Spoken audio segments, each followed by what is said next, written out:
மௌலவி அவர்களே, நான் short news ஊடக வலையமைப்பின் ஊடகவியலாளர் அப்துல் ரஹ்மான்.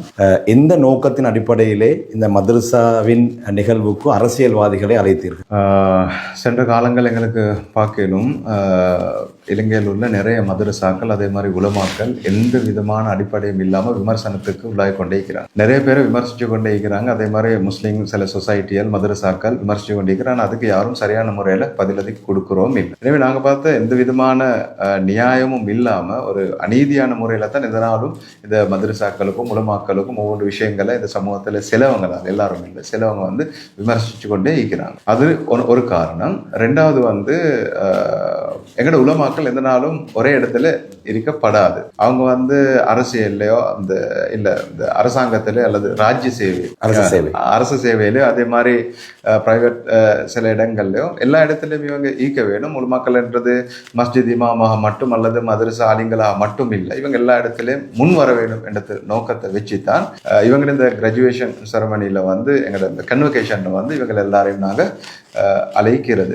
அடுத்த நோக்கம் ஒன்று இருந்துச்சு, அரசாங்கம் யாருக்கு இருந்தாலும் அதே மாதிரி யார் எதிர்கட்சியில் இருந்தாலும் அது எப்போ சரி இவங்க அரசியல் செய்கிற நோக்கம் கொண்டு இருந்தாலும் இந்த மதரசாக்களை பற்றி நல்ல தெளிவொண்டு இவங்களுக்கு வர வேணும். உள்ளத்தில் ஏதாவது கசட்டைகள் தவறான எண்ணங்கள் இருந்தால் அதெல்லாம் சரியான முறையில் அது கிளியர் ஆக வேணும். எங்களுக்கு தெரியும், சென்ற காலங்களில் நிறைய முஸ்லீம் அல்லாதவர்கள் விசேஷமாக இந்த மதரசாக்களை பற்றி ஜாரான் உருவாக்கப்பட்ட இடங்கள், பிள்ளைகளுக்கு நடக்கக்கூடிய அநியாயம் செய்யக்கூடிய இடங்கள், முஸ்லீம்கள் தீவிரவாதியாக உருவாக்கப்படுறாங்க, இது மாதிரி நிறைய விஷயங்கள் அவங்க தான் சொன்னாங்க. இனி இவங்களை நாங்கள் முன்னுக்கு கூப்பிட்டு அவங்களும் வார என்று சொல்கிற நேரம், இதுக்கு நாங்கள் சமூகம் அளிப்போம் என்று சொல்கிற நேரம் எங்களுக்கு இது ஒன்றாலும் கதை முடியலாது. இந்த அரசியல் பிரமுகர்களை அழைத்தது நீங்கள் தனியேவா அல்லது உங்களுடைய மதரசா மதரசால நிர்வாக குழு உறுப்பினர்களோடு நாங்கள் இதை கலந்தாலோசனை செஞ்சதுக்கு போகிற, அதே மாதிரி அதிபர்களோட இதில் எல்லாத்தையும் பேசினதுக்கு போகிற எல்லாரும் சேர்ந்திருக்கப்பட்ட ஒரு முடிவு, தனிப்பட்ட முடிவு. கடந்த காலங்களிலே முஸ்லிம்களுக்கு எதிராக இனவாத செயற்பாடுகளை மேற்கொண்ட, முஸ்லிம்களுடைய ஜனாசாக்களை எரித்த, முஸ்லிம்களுடைய கடைகளை தீ வைத்து எரித்த, முஸ்லிம் சமூகத்திற்கு மிகப்பெரிய துரோகங்களை இழைத்த ராஜபக்சாக்களில் ஒருவர் நாமல் ராஜபக்சாவை நீங்கள் அழைத்ததுதான் மிகப்பெரிய சர்ச்சையாக மாறியிருக்கின்றது. ஒரு முஸ்லிம் சமூகத்தைச் சேர்ந்த மதகுருவாக அவரை உங்களுடைய நிகழ்வுக்கு அழைப்பதற்கு உங்களுக்கு எப்படி மனம் வந்தது? அலுத்கமையில் நடந்த பிரச்சனைகள் எல்லாம் நடந்து கொண்டிருக்கிற நேரம் அதுக்காக வேண்டி முன்னுக்கு இறங்கி நான் முன் சமூகத்தில் எவ்வளோ விமர்சனங்கள் இருந்தாலும் நிறைய பேர் தைரியம் இல்லாமல் செயல்பட்டாலும் அந்த இடத்துல நான் முன்னிறங்கி இது எல்லாத்துக்கும் எதிராக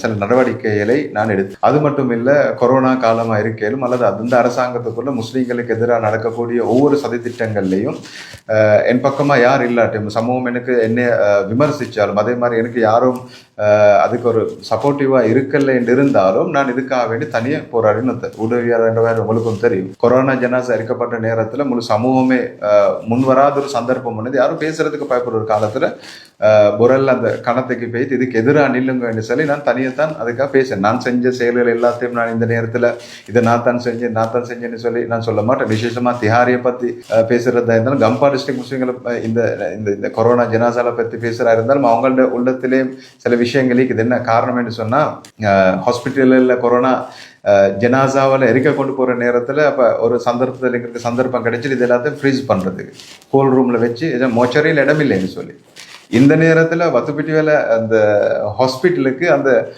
கோல்ட் ரூம் ஒன்று வாங்கி கொடுக்குறது, அப்படி இல்லாட்டி ஒரு ஃப்ரீசர் டேங்க் ஒன்று வாங்கி கொடுக்கறதுக்காக வேண்டி முன்னுக்கு வந்தது யாருன்னு அந்த மக்கள்கிட்ட கேட்டுப்பாரு. நீர்கொழும்புல 1வது கொரோனா ஜனாசா இருக்கிற சந்தர்ப்பத்திலே 1வது எதிரானின்றவன் நான் தான். இனி அதனால இந்த கொரோனா ஜனாசா எரித்தவங்களுக்கு நாங்க கை கொடுத்தது அப்படி ஒன்றும் இல்லை. திகன பிரச்சனை நேரம் அப்ப ரணில் விக்ரமசிங்க பிரதமர் அந்த நேரத்திலையும் நாங்க அரசியல் பிரமுகர்கள் யாரா இருந்தாலும் நாங்க அவங்களுக்கு எதிரானிப்போம், அது யாரா இருந்தாலும் சரி. ஆனா எங்க பிரச்சனை என்ன சொன்னா, எங்களை எதிரி என்றதுக்காக வேண்டி யாருக்கு சரி எங்க இஸ்லாத்தை பத்தியோ அல்லது மார்க்கத்தை பத்தி ஒரு தெளிவொண்டு வேணும் அல்லது அந்த தெளிவொண்டு கொடுக்கறதுக்கு சந்தர்ப்பம் ஒன்று ஈக்கிற நேரம் அதை கொடுக்காம ஈக்கிறதுக்குரிய இடத்துல நான் இல்லை. நான் ஒரு தாய், மக்களுக்கு இஸ்லாம் பேத்து சேர வேணும் அல்லது இஸ்லாத்தை பற்றி நல்லெண்ணம் வர வேண்டும் இடத்துல நான் மிக உறுதியாகிக்கிற ஒருவன். எனவே எனக்கு எந்த பிரச்சனையும் இல்லை. யாரை சரியொத்தர் இஸ்லாத்தை பற்றி நல்ல விஷயம் ஒன்று படிக்க வேணும் தெரிய வேணும் என்று சொன்னால் அவங்களுக்கு நான் அந்த சந்தர்ப்பம் கொடுக்கறதுக்கு தயார். சமூகம் எப்படி விமர்சித்தாலும் பிரச்சனை இல்லை. இறுதியாக உங்கள் மீது ஒரு குற்றச்சாட்டு இருக்கின்றது. நீங்கள் உங்களுடைய அரசியல் பிரவேசத்திற்காக வேண்டிதான் இவ்வாறான நடவடிக்கைகளை மேற்கொள்கிறீர்கள். கடந்த காலங்களிலே அரசியலுக்கு நீங்கள் வருவதற்கு பாரிய முயற்சிகளை எல்லாம் மேற்கொண்டு பல இடங்களிலே நீங்கள் அதற்கான ஏற்பாடுகளை பிரச்சாரங்களை எல்லாம் செய்து உங்களுக்கான வாய்ப்பு கிடைக்கவில்லை. எனவே கடந்த பாராளுமன்றத்திலே நீங்கள் ஐக்கிய மக்கள் சக்தி மூலமாக முயற்சித்தீர்கள், என்பிபியின் மூலமாக அரசியலுக்கு வர முயற்சித்து உங்களுடைய இடம் இல்லாமல் போனதற்காக வேண்டி, உங்களுடைய அரசியல் பிரவேசத்திற்காக வேண்டியே தான் இவ்வாறான ஒரு நிகழ்ச்சியை நீங்கள் ஏற்பாடு செய்தீர்கள் என்ற ஒரு குற்றச்சாட்டு. ஒரு சமூகத்துக்கு நான் சொல்லிக்கொள்ள விருப்பம் என்னென்னு சொன்னால், எந்த ஒரு சந்தர்ப்பத்திலேயும் இந்த அரசியல் எனக்கு இடம் தாங்கன்னு சொல்லி நான் ஒருபோதும் நான் சொன்னதே இல்லை. சில சந்தர்ப்பங்களில் சமூகத்தில் சேர்ந்த சில பிரமுகர்கள், இந்த முக்கியமானவர்கள், சில சொசைட்டிகள் என்னிடத்தில் வந்து நிறைய ரிக்வஸ்ட் பண்ணினேன். அந்த ஒவ்வொரு ரிக்வஸ்ட்லையும் நான் அவங்கக்கிட்ட சொன்ன வந்து, நான் முன் வர மாட்டேன், நீங்களெல்லாம் சேர்ந்து ஏதாவது ஒன்று என்னால் சமூகத்துக்கு நடக்க வேண்டும் என்று இருந்து நீங்கள் யோசிக்கிறதா இருந்தால் அந்தந்த கட்சிகளோட பேசி முடிச்சுக்கோங்க, நான் இதுக்கு கால் வைக்க மாட்டேன் என்று சொன்னால், எந்த சொந்த விருப்பத்தில் என்னைய தலைவராக்குங்க என்று சொல்லி நான் ஒரு நாளும் கேட்க மாட்டேன்.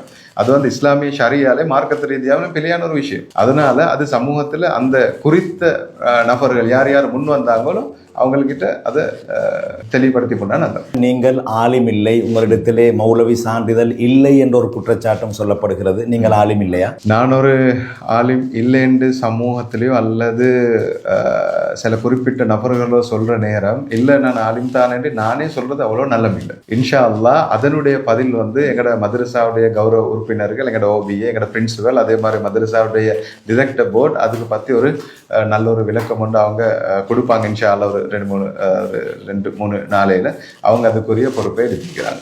சமூக வலைத்தளங்களிலே உங்களுக்கு எதிராக பல விமர்சனங்கள், உங்களுடைய புகைப்படங்களை ஏஐ வடிவிலே செய்து பலவிதமான வீடியோக்களை எல்லாம் நான் பார்த்தேன். அப்படி செய்யக்கூடியவர்களுக்கு ஏதேனும் சட்ட நடவடிக்கைகள் எடுக்க நீங்கள் தயாரா? தெரியாத தனத்தில் அறியாமல் காரணத்தினால யாரெல்லாம் விமர்சிக்கிறாங்களோ, என்னை கேவலப்படுத்துகிறாங்களோ, இவங்களுக்கு நான் எந்த விதமான ஆக்ஷனும் எடுக்க மாட்டேன். அவங்களுக்கு எந்த வித்தவுட் கண்டிஷன் நான் அவங்களுக்கு மன்னிப்பு கொடுத்திருக்கிறேன். இது தான் இஸ்லாம். ஆனாலும் கொஞ்சம் பிளான் பண்ணி சிலவங்க வந்து உலமாக்களுக்கும் மதரசாக்களும் தொடர்ந்தும் விமர்சித்து கொண்டே இருக்கிறாங்க. இதே மாதிரி கிட்டத்தட்ட ஒரு நாங்கள் 3-4 பேர் அடையாளம் கண்டிக்கிறேன். இவங்களுக்கு வந்து நாங்கள் லெட்டர் ஆஃப் டிமாண்ட், அப்படி இல்லாட்டி சிங்கத்தால் சொல்கிறேன்னா எந்திரவாசி அனுப்பி அவங்களுக்கு இந்த பொய்யான அவங்க பரவின அந்த செய்திகளை வந்து ஒரு குறிப்பிட்ட காலத்துக்குள்ளே நீங்கள் இதனை ப்ரூஃப் பண்ண வேணும். அப்படி செயலில் இப்படி இருந்தால் நாங்கள் கோர்ட் மூலமாக எந்திரவாசி லெட்டர் ஆஃப் டிமாண்ட் அனுப்பி அவங்களுக்கு சட்ட நடவடிக்கை நிச்சயமாக ஒரு 3 நாளைக்குள்ளே நாங்கள் எடுப்போம் இன்ஷா அல்லாஹ்.